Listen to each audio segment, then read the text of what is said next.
decided to start as a foundation because they said, well, we can't compete symmetrically with Microsoft. And Microsoft at the time had, you guys will not believe this, so Microsoft at the time had 96% market share on the desktop, which meant they had 96% market share of the browser. So 96% market share, like nothing you use has 96% market share today. And so it's so dominant. And it was so dominant, in fact, that, sorry, I keep sticking with this. So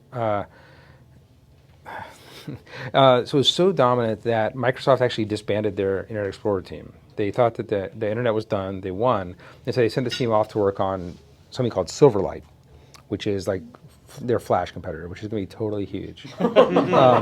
And what they did is they bought the Olympics. So they basically bought NBC's in Beijing, was only streamed in Silverlight, and that was their big try to get it distributed everywhere.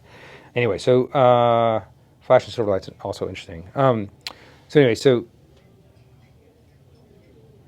But in 2004, there was a schism inside the Mozilla project, and somebody named Blake Ross said, what if people don't need an HTML editor? And what if people don't need email connected to their browser? What if we just made a fast browser?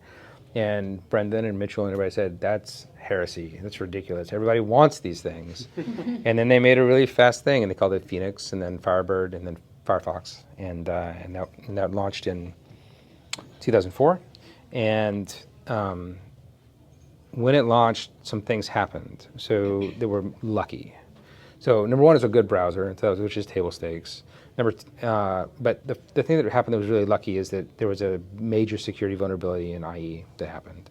And the US government, US CERT, said everybody should have a second browser on their desktop and not use Microsoft.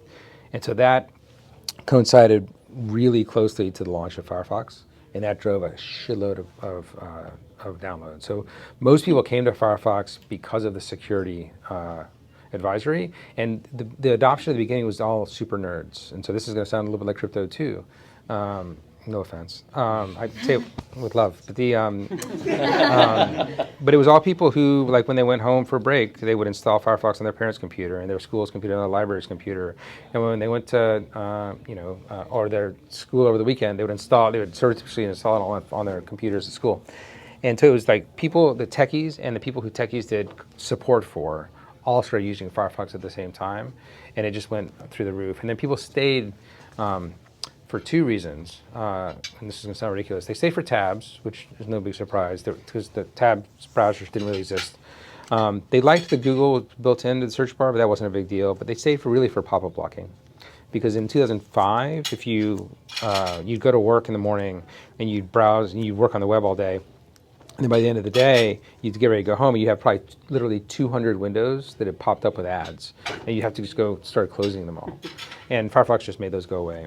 And so there was what I would say is that Firefox was, and this is where it's like crypto, is like Firefox was ready, but they needed this external event to make it possible to grow. And it hit, and then sort of magic happened. And so within a couple months, we were doing $4 million a year, $4 million a month in revenue.